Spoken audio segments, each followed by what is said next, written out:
ਢੋਲਾ ਪੰਜਾਬ ਦਾ ਲੋਕ ਗੀਤ।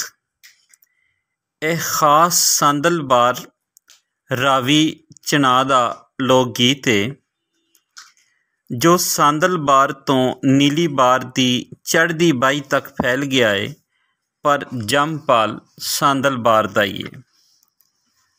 ਸਾਂਦਲ ਤੇ ਨੀਲੀਬਾਰ ਦੇ ਇਲਾਕੇ ਵਿੱਚ ਘੱਟ ਆਬਾਦੀ ਤੇ ਨੀਮ ਰੇਗਿਸਤਾਨ ਚਟੀਲ ਜਿਹੜੇ ਮੈਦਾਨ ਸਨ ਵਿੱਚ ਊਂਠ ਦਾ ਰਿਵਾਜ ਰਿਹਾ ਹੈ। ਯਾਨੀ ਪੁਰਾਣੇ ਵੇਲਿਆਂ ਦੇ ਵਿੱਚ ਇੱਥੇ ਊਂਠ ਦਾ ਰਿਵਾਜ ਰਿਹਾ। ਊਂਠ ਦੀ ਸਵਾਰੀ ਤੇ ਟੁਰਦਿਆਂ ਫਿਰਦਿਆਂ ਤੇ ਮਹਿਫਿਲ ਵਿੱਚ ਬੈਠਿਆਂ ਢੋਲਾ ਲੋਕ ਗੀਤ ਗਾਇਆ ਜਾਂਦਾ ਸੀ।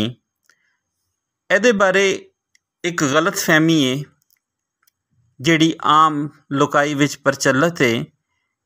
ਉਹ ਇਹ ਹੈ ਕਿ ਇਸ ਦਾ ਢੋਲ ਦੀ ਤਾਲ ਦੇ ਨਾਲ ਕੋਈ ਤਾਲੁਕ ਹੈ। ਢੋਲਾ ਕਦੇ ਵੀ ਢੋਲ ਦੀ ਤਾਲ 'ਤੇ ਨਹੀਂ ਗਾਇਆ ਜਾਂਦਾ। ਇਹ ਜ਼ਿਹਨ 'ਚ ਰੱਖਣਾ, ਜਿਵੇਂ ਦੱਸਿਆ ਗਿਆ ਹੈ ਕਿ ਸਾਂਦਲ ਅਤੇ ਨੀਲੀਬਾਰ ਦੇ ਇਲਾਕੇ ਵਿੱਚ ਊਂਠ ਦੀ ਸਵਾਰੀ ਦਾ ਬਹੁਤ ਰਿਵਾਜ ਰਿਹਾ।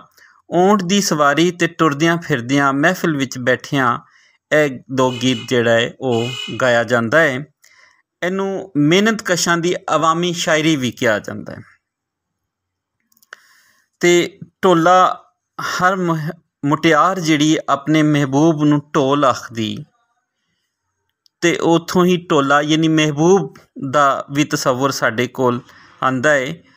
ਢੋਲ ਅਤੇ ਬਾਂਸਰੀ ਨਿੱਕੀ ਜਿਹੜੀ ਬਾਂਸਰੀ ਜਿਹੜੀ ਹੈ ਉਹ ਨਿੱਕੀ ਅਤੇ ਬਰੀਕ ਪਤਲੀ ਆਵਾਜ਼ ਜਿਹੜੀ ਹੈ ਉਹ ਕੱਢਦੀ ਹੈ। ਢੋਲ ਜਿਹੜਾ ਹੈ ਉਹਦੀ ਆਵਾਜ਼ ਹੈ ਗਰਜਦਾਰ, ਤਾਕਤਵਰ ਜੁੱਸੇ ਵਾਲੇ ਦੀ ਆਵਾਜ਼। ਐਸੇ ਕਰਕੇ ਢੋਲ ਦਾ ਲਫ਼ਜ਼ ਮਹਿਬੂਬ ਦੀ ਪੰਜਾਬੀ ਅਲਾਮਤ ਹੈ। ਇਸ ਦੀ ਲਈ ਜ਼ਿਹਨ 'ਚ ਰੱਖੋ ਕਿ ਇੱਕ ਜਿਹੜੀ ਸੰਮੀ ਦੀ ਜਿਹੜੀ ਰਵਾਇਤ ਹੈ ਅਤੇ ਅਲਾਮਤੀ ਲੋਕ ਦਾਸਤਾਨ ਹੈ। ਸਾਲਟ ਰੇਂਜ ਦੇ ਇਲਾਕੇ ਕਲਰ ਕਹਾਰ ਦੇ ਇਲਾਕੇ ਦਾ ਜਿਹੜਾ ਵਾਸੀ ਸੀ, ਇਹ ਉਹਦੇ ਨਾਲ ਵੀ ਜੁੜਦਾ ਢੋਲ ਅਤੇ ਸੰਮੀ ਦੀ ਜਿਹੜੀ ਦਾਸਤਾਨ ਹੈ। ਢੋਲਾ ਜਿਹੜਾ ਗਾਇਆ ਜਾਂਦਾ ਹੈ ਉਹ ਖ਼ਾਸ ਤੌਰ 'ਤੇ ਰਾਤ ਦਾ ਜਦੋਂ ਸਫ਼ਰ ਹੋਵੇ ਊਂਠਾਂ ਦੇ ਉੱਤੇ, ਅਤੇ ਉੱਚੀ ਆਵਾਜ਼ ਵਿੱਚ ਢੋਲਾ ਗਾ ਕੇ ਦੂਰ ਦੂਰ ਬਿਨਾਂ ਰੁਕਾਵਟ ਦੇ ਆਵਾਜ਼ ਜਿਹੜੀ ਉਹ ਅਪਣਾਈ ਜਾਂਦੀ ਹੈ। ਅਤੇ ਫਿਰ ਲੋਕ ਢੋਲਾ ਲੋਕ ਗੀਤ ਵਿੱਚ ਆਪਣੇ ਜਿਹੜੇ ਵਿਚਾਰ ਨੇ, ਆਪਣੇ ਜਿਹੜੇ ਖਿਆਲ ਨੇ, ਉਸ ਨੂੰ ਗੀਤ ਦਾ ਰੂਪ ਦੇ ਕੇ ਗਾਉਂਦੇ ਰਹਿੰਦੇ ਨੇ। ਢੋਲੇ ਗਾਵਣ ਵਾਲਾ ਡੰਗੋਰੀ ਫੜ ਕੇ ਠੋਡੀ ਟੇਕ ਲੈਂਦਾ ਹੈ ਅਤੇ ਫਿਰ ਪਹਿਲੇ ਆਪਣੇ ਤਾਰੁਫ ਕਰਾਉਂਦਾ ਆਪਣਾ, ਅਤੇ ਫਿਰ ਕਥਾ ਦਾ ਤਾਰੁਫ ਕਰਾਉਣ ਤੋਂ ਬਾਅਦ ਉਹ ਗੀਤ ਗਾਉਣਾ ਸ਼ੁਰੂ ਕਰ ਦਿੰਦਾ ਹੈ। ਉਹ ਢੋਲਾ ਲੋਕ ਗੀਤ ਇਹ ਉਦੋਂ ਹੁੰਦਾ ਹੈ ਜਦੋਂ ਕਿਸੇ ਮੇਲੇ ਦੇ ਵਿੱਚ ਉਹ ਗੀਤ ਗਾਇਆ ਜਾ ਰਿਹਾ ਹੋਵੇ। ਸ਼ਾਹ ਜੀਵਨਾ ਦਾ ਮੇਲਾ ਬਹੁਤ ਮਸ਼ਹੂਰ ਮੇਲਾ ਹੈ ਪੰਜਾਬ ਦਾ ਅਜੋਕੇ ਸਮੇਂ ਤੀਕਰ। ਕਿ ਉਹਦੇ ਬਾਰੇ ਇੱਕ ਛੋਟਾ ਜਿਹਾ ਵਾਕਿਆ ਹੈ ਜਿਹੜਾ ਸਾਨੂੰ ਢੋਲਾ ਲੋਕ ਗੀਤ ਨੂੰ ਸਮਝਣ ਲਈ ਵੀ ਮਿਲੇਗਾ। ਕਿ ਇੱਕ ਬਲੋਚ ਸੀ ਜਿਹਦਾ ਨਾਂ ਹੈ ਨੁਕਰਾ।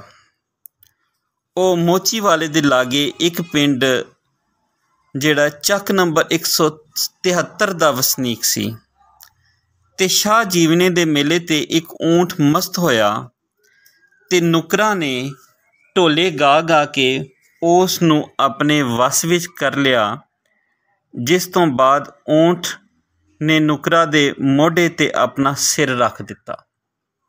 ਇਹ ਢੋਲੇ, ਜਿਵੇਂ ਕਿ ਦੱਸਿਆ ਗਿਆ ਕਿ ਗਰਜਦਾਰ ਆਵਾਜ਼, ਤਾਕਤਵਰ ਜੁੱਸੇ ਵਾਲੀ ਆਵਾਜ਼ ਜਿਹੜੀ ਹੈ ਉਹ ਢੋਲੇ ਦਾ ਲੋਕ ਗੀਤ ਜਿਹੜਾ ਹੈ ਉਹ ਜਦੋਂ ਗਾ ਰਹੇ ਹੁੰਦੇ ਨੇ, ਢੋਲਾ ਸੁਣਾ ਰਿਹਾ ਹੁੰਦਾ ਅਤੇ ਉਹ ਊਂਠਾਂ ਦੇ ਉੱਤੇ ਵੀ ਅਸਰਅੰਦਾਜ਼ ਹੋ ਰਿਹਾ ਹੁੰਦਾ ਹੈ। ਨਾਂਗਿਆਂ ਅਤੇ ਮੁਗਲਾਂ ਦੀ ਲੜਾਈ ਵੇਲੇ ਢੋਲੇ ਲਿਖੇ ਗਏ, ਬਰਕਲੀ ਦੇ ਢੋਲੇ ਲਿਖੇ ਗਏ, ਛੱਤੀਆਂ ਬੁੰਦੀਆਂ, ਰੋਮਾਨੀ ਢੋਲੇ, ਜਜ਼ਬਾਤ ਦਾ ਇਜ਼ਹਾਰ, ਇਹ ਸਾਰੇ ਅੱਗੇ ਅਸੀਂ ਨਾਲ ਨਾਲ ਦੇਖਾਂਗੇ ਕਿ ਇਹਦੇ ਵਿੱਚ ਕੀ ਹਾਲਾਤ ਜਿਹੜੇ, ਕੀ ਵਾਕਿਆਤ। ਕਾਲ ਬੁਲੰਦੀ ਦੇ ਜਿਹੜੇ ਢੋਲੇ ਨੇ ਉਹਦੇ ਵਿੱਚ ਬਹਾਦਰਾਂ ਦੇ ਕਾਰਨਾਮੇ ਅਤੇ ਉਹਨਾਂ ਦੀ ਤਫਸੀਲ ਦੱਸੀ ਗਈ ਹੁੰਦੀ ਹੈ। ਦਾਸਤਾਨੀ ਢੋਲੇ यूसुफ दे टोले, हुसैनी टोले, ਇਹਦੇ ਵਿੱਚ ਸਵਾਬ ਦੀ ਨੀਅਤ ਜਿਹੜੀ ਹੈ ਉਹ ਖਾਸ ਹੁੰਦੀ ਹੈ। ਢੋਲੇ ਨੂੰ ਗਾ ਕੇ ਜਾਂ ਕਥਾ ਕਰਨ ਦੇ ਅੰਦਾਜ਼ ਵਿੱਚ ਸੁਣਾਇਆ ਜਾਂਦਾ ਹੈ।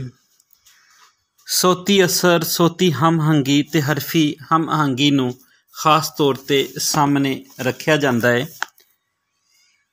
1849 ਦੇ ਵਿੱਚ ਪੰਜਾਬ ਅੰਦਰ ਅੰਗਰੇਜ਼ ਆਏ। ਇਸ ਤੋਂ ਪਹਿਲਾਂ ਰੋਮਾਨਵੀ ਢੋਲੇ ਜਿਹੜੇ ਨੇ ਉਹ ਬੜੇ ਮਸ਼ਹੂਰ ਸਨ ਪੰਜਾਬ ਅੰਦਰ। ਰੋਮਾਨਵੀ ਢੋਲਿਆਂ ਦੇ ਵਿੱਚ ਇਸ਼ਕ ਦੀਆਂ ਵਾਰਦਾਤਾਂ, ਵਸਾਲ ਦਾ ਨਿੱਘ, ਹਿਜਰ, ਵਿਛੋੜਾ, ਵਫਾ, ਬੇਵਫਾਈ ਅਤੇ ਤਾਨੇ ਮਿਹਣਿਆਂ ਦਾ ਜ਼ਿਕਰ ਹੁੰਦਾ ਸੀ।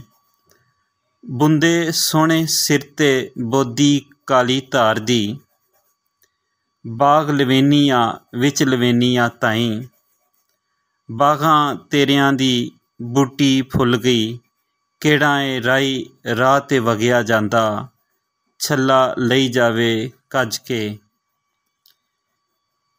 ਘਾੜਵਾ ਵੇ ਘਾੜਵਾ ਘੜਦੇ ਮੈਨੂੰ ਚਾਂਦੀ ਦੀਆਂ ਨੋਕਾਂ। ਫਿਰ ਇਸ ਦੇ ਨਾਲ ਕਾਲ ਦੇ ਢੋਲੇ, ਰਾਠਾਂ ਦੇ ਢੋਲੇ, ਉਹਨਾਂ ਵਿੱਚ ਦੁਖਾਂਤ ਸੀ, ਬਹਾਦਰਾਂ ਦੀ ਗੱਲ ਸੀ, ਲੜਾਈਆਂ ਦਾ ਵੇਰਵਾ ਸੀ। ਹੀਰੋ ਬਹੁਤਿਆਂ ਨੂੰ ਮਾਰ ਕੇ ਵੀ ਨਹੀਂ ਸੀ ਮਰਦਾ। ਕਾਲ ਦਾ ਲਫ਼ਜ਼ੀ ਮਤਲਬ ਜ਼ਮਾਨਾ, ਵੇਲਾ, ਬੁਰੀ ਤਕਦੀਰ ਨੂੰ ਵੀ ਕਿਹਾ ਜਾਂਦਾ ਹੈ। ਕਾਲ ਬੁਲੰਦੀ ਦਾ ਮਤਲਬ ਵੇਲਾ ਪੁਕਾਰਦਾ ਹੈ, ਵਕਤ ਪੁਕਾਰਦਾ ਹੈ। ਫਿਰ ਇਹਨਾਂ ਵਿੱਚ ਇੱਕ ਤੋਂ ਵੱਧ ਵੀ ਹੀਰੋ ਹੋ ਸਕਦੇ ਸਨ। ਜਿਵੇਂ ਕਿ ਅਸੀਂ ਸ਼ੁਰੂ ਵਿੱਚ ਦੱਸਿਆ ਕਿ ਨਾਂਗਿਆਂ ਅਤੇ ਮੁਗਲਾਂ ਦੀ ਲੜਾਈ ਵੇਲੇ ਜਿਹੜੇ ਢੋਲੇ ਲਿਖੇ ਗਏ, ਵਿੱਚ ਸ਼ੇਖਾਂ ਅਤੇ ਡਾਰਾਂ ਦੇ ਢੋਲਿਆਂ ਵਿੱਚ ਦਾਸਤਾਨ ਵਾਂਗੂ ਜੰਗ ਦੇ ਵਾਕਿਆਤ ਨੇ। ਵਾਕਿਆਤ ਸ਼ਾਇਰ ਜਾਂ ਢੋਲੀ ਸ਼ੁਰੂ ਵਿੱਚ ਹੀ ਸੁਣਾਉਣ ਲੱਗਦਾ ਹੈ। ਇਸੇ ਤਰ੍ਹਾਂ ਨਾਰੰਗ ਬਹਾਦਰੀ ਅਤੇ ਤਦਬੀਰ ਦੀ ਅਲਾਮਤ ਸੀ। ਕਤਲ ਅਤੇ ਜ਼ੁਲਮ ਦੇ ਮੁਕਾਬਲੇ ਵਿੱਚ ਦਫਾ ਕਰਦਾ ਹੈ। ਨਾਰੰਗ ਦੀ ਜਿਹੜੀ ਕਹਾਣੀ ਹੈ, ਜੇ ਅਸੀਂ ਥੋੜ੍ਹੀ ਜਿਹੀ ਉਹ ਵੀ ਦੇਖੀਏ, ਹਾਕਮ ਖੀਵਾ ਨੇ ਦਾਨਾਬਾਰ ਅਤੇ ਫਤਿਹਾਬਾਦ ਹਮਲਾ ਕਰਕੇ ਹਾਕਮ ਮੁਰਾਦ ਸ਼ਾਹੀ ਨੂੰ ਕਤਲ ਕਰ ਦਿੱਤਾ। ਇੱਕ ਬੀਵੀ ਮਾਰ ਦਿੱਤੀ ਅਤੇ ਦੂਜੀ ਨੂੰ ਨਾਲ ਲੈ ਆਇਆ ਅਤੇ ਇੱਕ ਪੁੱਤਰ ਨਾਰੰਗ ਨੂੰ ਕੈਦ ਕਰ ਲਿਆ। ਇੱਕ ਦਿਨ ਸਾਹਬ ਖਾਨ ਨੇ ਸਤੀ ਨੂੰ ਭੈਣ ਕਹਿ ਦਿੱਤਾ, ਜਿਹੜੀ ਉਹਦੀ ਬੀਵੀ ਸੀ, ਦਾਨਾਬਾਰ ਅਤੇ ਫਤਿਹਾਬਾਦ ਜਦੋਂ ਹਾਕਮ ਮੁਰਾਦ ਦੀ। ਅਤੇ ਫਿਰ ਉਸ ਨੇ ਕਿਹਾ, ਤੂੰ ਇੱਕ ਪੁੱਤਰ ਨੂੰ ਜਿੰਦਾ ਰਹਿਣ ਦੇ।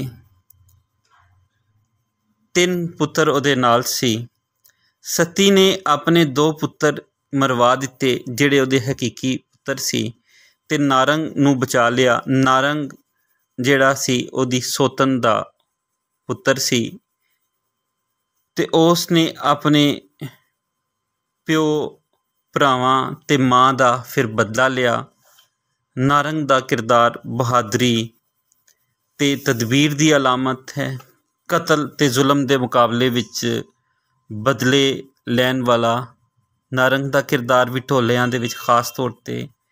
ਮਾਰਫਤ ਦੇ ਜਿਹੜੇ ਢੋਲੇ ਨੇ, ਇਹਨਾਂ ਢੋਲਿਆਂ ਵਿੱਚ ਚਰਖੇ, ਬੁੱਤ, ਵੰਨ ਜਾਂ ਬੋਰਡ ਦਾ ਜ਼ਿਕਰ ਹੁੰਦਾ ਹੈ, ਜਿਸ ਨੂੰ ਇਨਸਾਨੀ ਜਿਸਮ ਦੀ ਅਲਾਮਤ ਦੱਸਿਆ ਜਾਂਦਾ ਹੈ। ਵਾਰਿਸ ਸ਼ਾਹ ਨੇ ਵੀ ਚਰਖੇ ਨੂੰ ਇਨਸਾਨੀ ਜਿਸਮ ਦੀ ਅਲਾਮਤ ਬਣਾ ਕੇ ਚਰਖਾ ਜਿਸਮ, ਤਰਕਲਾ ਦਿਮਾਗ, ਮੁੰਨੇ ਹੱਡ ਗੋਡੇ, ਇਸ਼ਕੇ ਹਕੀਕੀ ਦੀ ਅਲਾਮਤ ਚੂਲਾਂ ਲੱਤਾਂ ਅਤੇ ਬਾਹਾਂ ਨੇ। ਮਾਲ ਸਾਹ ਦਾ ਧਾਗਾ ਹੈ। ਕਾਠ ਹੱਡ, ਕਾਠ ਜਿਸਮ ਦੇ ਅਜਜ਼ਾ ਅਤੇ ਤਰਕੀਬੀ ਮਿੱਟੀ ਹੈ। ਅੱਗ, ਪਾਣੀ, ਹਵਾ। ਕਰਨਾ ਕੁਨ ਫਯਕੂਨ ਦੀ ਅਲਾਮਤ, ਯਾਨੀ ਮਾਰਫਤ ਦੇ ਢੋਲਿਆਂ ਦੇ ਵਿੱਚ ਜਿਹੜਾ ਅਲਾਮਤੀ ਢੰਗ ਦੇ ਨਾਲ ਬਿਆਨ ਕੀਤਾ ਜਾਂਦਾ ਹੈ। ਇਹਦੇ ਵਿੱਚ ਜਿਹੜਾ ਉਸਤਾਦ ਉਹ ਰੱਬ ਦੀ ਜ਼ਾਤ ਹੁੰਦੀ ਹੈ। ਯੂਸਫ ਦੇ ਟੋਲੇ, ਹੁਸੈਨੀ ਟੋਲੇ, ਦਾਸਤਾਨੀ ਟੋਲੇ, ਕਾਲ ਦੇ ਟੋਲੇ ਵਿੱਚ ਬਾਹਰ ਦੀ ਸਿਆਸੀ ਹਾਲਤ, ਸਿਆਸੀ ਤਾਰੀਖ ਖੁੱਲ੍ਹ ਕੇ ਸਾਹਮਣੇ ਆ ਜਾਂਦੀ ਹੈ। ਸਿਕੰਦਰੇ ਆਜ਼ਮ ਦਾ ਮੁਕਾਬਲਾ ਜਦੋਂ ਸ਼ੋਰਕੋਟ ਦੇ ਮੁਕਾਮ 'ਤੇ ਮਾਲੀ ਕੌਮ ਨੇ ਕੀਤਾ, ਉਸ ਦਾ ਜ਼ਿਕਰ ਵੀ ਸਾਨੂੰ ਟੋਲਿਆਂ 'ਚ ਮਿਲਦਾ ਹੈ। ਬਾਹਰ ਦੇ ਲੋਕ ਮਰਕਜ਼ ਨਾਲ ਕੋਈ ਤਾਲੁਕ ਨਹੀਂ ਰੱਖਦੇ, ਸਗੋਂ ਆਜ਼ਾਦ ਜਿਉਂਦੇ ਨੇ, ਅਤੇ ਇਹਦਾ ਇਜ਼ਹਾਰ ਜਿਹੜਾ ਹੈ ਉਹ ਸਾਨੂੰ ਟੋਲੇ ਸੁਣ ਕੇ ਹੁੰਦਾ ਹੈ। ਇਲਾਕਾਈ ਅਤੇ ਕਬਾਇਲੀ ਜੰਗਾਂ ਟੋਲਿਆਂ ਵਿੱਚ ਲੱਭਦੀਆਂ ਨੇ। ਕਾਲ ਬੁਲੰਦੀ ਨਾਰੰਗ ਕਰਕੇ ਬਹਿ ਉਸਾਰੇ, ਸਾਂਦਲ ਬਾਰ ਪਿੜ ਬਾਰਾਂ, ਜਿੱਥੇ ਖਾਨ ਅਹਿਮਦ ਦੀ ਮੱਝੀ ਦੇ ਟਾਰੇ, ਰਾਹ ਅਹਿਮਦ ਆਦਾਏ ਸਾਡੇ ਕੋਲ ਮਾਲ ਮੱਝੀ ਤੇ ਗਾਈ, ਉੱਠ ਘੋੜੇ ਤੇ ਲੱਖ ਪਨਾਹਾਂ, ਅਸਾਂ ਸਾਵਨ ਮਲ ਨੂੰ ਸਲਾਮ ਨਾ ਕੀਤਾ ਨੇ। ਇਸ ਤਰ੍ਹਾਂ ਜਿਹੜੀਆਂ ਅਲਾਮਤਾਂ ਨੇ ਉਸ ਪੂਨੀਆਂ ਨੇਕ ਅਮਲ ਦੀ ਅਲਾਮਤ ਬਣ ਜਾਂਦੀਆਂ ਨੇ। ਮਾਲ ਮੁਸਲਸਲ ਅਮਲ ਦੀ ਹੈ। ਬੁੰਦੇ ਛੱਤੇ ਜਿਹੜੇ ਨੇ ਉਹ ਕਮਾਰ ਪੁਣੇ ਦੀ ਅਲਾਮਤ ਹੈ। ਕੰਨੀ ਸੋਹਣੇ ਬੁੰਦੇ, ਸਿਰ 'ਤੇ ਛੱਤੇ ਲੀਡੇ, ਆਸ਼ਿਕ ਅੱਲਾ ਦੇ ਮੰਗਤੇ ਹਰ ਹਮੇਸ਼ ਦੇ, ਕਦੀ ਕਰਨ ਸੈਲ ਪਹਾੜਾਂ ਦੀ, ਕਦੇ ਵੰਗਾਂ ਸ਼ਹਿਰਾਂ ਵਿੱਚ ਵੇਚਦੇ, ਗਏ ਬੁੰਦੇ ਤੇ ਆਈਆਂ ਵਾਲੀਆਂ ਦਾ ਜ਼ਿਕਰ ਹੈ। ਬੁੰਦੇ ਜਿਵੇਂ ਦੱਸਿਆ ਕਮਾਰ ਪੁਣੇ ਦੀ ਨਿਸ਼ਾਨੀ ਨੇ, ਅਤੇ ਉਹਨਾਂ ਦੀ ਸ਼ਕਲ ਹੋਰ ਹੁੰਦੀ ਹੈ। ਬਾਂਹ ਪੌਂਟਣਾ, ਬਾਂਹ 'ਤੇ ਬੰਨ੍ਹਣ ਵਾਲਾ ਜ਼ੇਵਰ ਏ ਜਿਹਦੇ ਨਗ ਲੱਗੇ ਹੁੰਦੇ ਨੇ। ਕੰਨੀ ਸੋਹਣੇ ਬੁੰਦੇ, ਸਿਰ 'ਤੇ ਬੋਦੀ ਠਾਠ ਦੀ, ਅੱਖੀਂ ਕੱਜਲ ਭਰੀਆਂ, ਨੱਕ ਨੂੰ ਸ਼ੌਂਕ ਬੁਲਾਕ ਦੀ, ਘੜ ਕੇ ਤੂੰ ਦੇਵੀਂ ਮੈਨੂੰ, ਘੜਦੇ ਗਲ ਦੀ ਗਾਨੀ। ਮਟਕੇ ਇਸਦੇ ਵੰਨ ਭੁਵੰਨੇ, ਵਿੱਚ ਸ਼ੀਸ਼ੇ ਜੋੜ ਰਖਿਆਨੀ, ਦੰਦ ਚੰਬੇ ਦੀਆਂ ਕਲੀਆਂ, ਹੋਂਠਾਂ ਨੂੰ ਚੜੇ ਰੰਗ ਸਾਕ ਦੇ, ਉਹਦੇ ਹੱਥੀਂ ਹਾਈ ਬਾਂਹ ਪਨੋਤਨਾ, ਕੰਨੀ ਸੋਨੇ ਦਾ ਵਾਲਾ। ਬਾਰ ਵਿੱਚ ਖਾਸ ਨਿਸ਼ਾਨੀ ਜਿਹੜੀ ਹੈ ਉਹ ਛੱਲੇ ਦੀ ਦਿੱਤੀ ਜਾਂਦੀ ਹੈ। ਸੋਹਣੀ ਮੁਟਿਆਰ ਨੂੰ ਜਵਾਨ ਝੋਟੀ ਨਾਲ ਤਸ਼ਬੀਹ ਦਿੱਤੀ ਜਾਂਦੀ ਹੈ, ਜਿਸ ਨੂੰ ਤਨਾਬ ਕਿਹਾ ਜਾਂਦਾ ਹੈ। ਬਾਰ ਵਿੱਚ ਢੋਲ ਗਮੀ 'ਤੇ ਵੀ ਵੱਜਦਾ ਹੈ। ਕੋਈ ਵੱਡਾ ਆਦਮੀ, ਬਹੁਤੀ ਉਮਰ ਦਾ ਵਡੇਰਾ, 100 ਤੋਂ ਉੱਤੇ ਜਿਹੜਾ ਹੋ ਜਾਏ, ਮਰ ਜਾਏ, ਅਤੇ ਢੋਲ ਉਸ ਵੇਲੇ ਵੀ ਮਾਰਿਆ ਜਾਂਦਾ ਹੈ, ਉਸ ਵੇਲੇ ਵੀ ਢੋਲ ਵਜਾਇਆ ਜਾਂਦਾ ਹੈ। ਕਰਬਲਾ ਦੇ ਸ਼ਹੀਦਾਂ ਬਾਰੇ ਮਜਲਿਸ ਵਿੱਚ ਇੱਕ ਖਾਸ ਥਾਪ ਦੇ ਵਿੱਚ ਢੋਲ ਮਾਰਿਆ ਜਾਂਦਾ ਹੈ, ਢੋਲ ਵਜਾਇਆ ਜਾਂਦਾ, ਜਿਸ ਨੂੰ ਮਾਰੂ ਕਿਹਾ ਜਾਂਦਾ ਹੈ। ਇੱਕ ਦਿਹਾੜੇ ਤੇਰੇ ਬੂਹੇ 'ਤੇ ਰੋਗੀ ਮੰਗਸਨ, ਆਣ ਕੇ ਲਹਿਣੇ ਦਾ, ਮੋਮਨ ਉਮੀਦਵਾਰ ਭਰ ਕੇ ਕਲਮਾ, ਨਬੀ ਦੇ ਦੀਨ ਦਾ, ਓੜਕ ਹਰ ਦੇ ਬੂਹੇ 'ਤੇ ਵੱਜਣਾ ਏ, ਢੋਲ ਚਲਾਣੇ ਦਾ। ਢੋਲ ਬਾਰੇ ਜਿਵੇਂ ਕਿ ਦੱਸਿਆ ਗਿਆ, ਜਿਹੜਾ ਢੋਲਾ ਜੋੜਨ ਵਾਲਾ ਹੁੰਦਾ ਉਹਨੂੰ ਸਾਇਰ ਕਿਹਾ ਜਾਂਦਾ ਹੈ, ਅਤੇ ਕੜੇ ਜਿਹੜੇ ਨੇ ਇੱਕ ਮਿਸਰੇ ਜਿਹਦੇ ਵਿੱਚ ਜਜ਼ਬਾਤ ਤਾਸਰਾਤ ਹੋਣ, ਉਸ ਨੂੰ ਕਿਹਾ ਜਾਂਦਾ ਹੈ। ਅਖੀਰ ਢੋਲੇ ਨੂੰ ਮੁਕਾਉਣ ਦਾ ਐਲਾਨ ਕੀਤਾ ਜਾਂਦਾ ਹੈ, ਅਤੇ ਮਜ਼ਹਬੀ ਢੋਲਿਆਂ ਵਿੱਚ ਮੋਮਨ ਉਮੀਦਵਾਰ ਭੱਜ ਜੰਨਤ ਨੂੰ ਵੜਸਨ ਨਾਰਾ ਮਾਰ ਕੇ ਅਲੀ ਹੈਦਰ ਦਾ, ਅਤੇ ਉਹ ਇਸ ਤਰ੍ਹਾਂ ਢੋਲਾ ਜਿਹੜਾ ਹੈ ਉਹ ਉਹਦੀ ਸਿਨਫ ਜਿਹੜੀ ਹੈ ਉਸ ਦੇ ਬਾਰੇ ਇੱਕ ਮੁਖਤਸਰ ਜੀ ਝਾਤ ਤੁਹਾਡੇ ਸਾਹਮਣੇ ਪੇਸ਼ ਕੀਤੀ ਗਈ।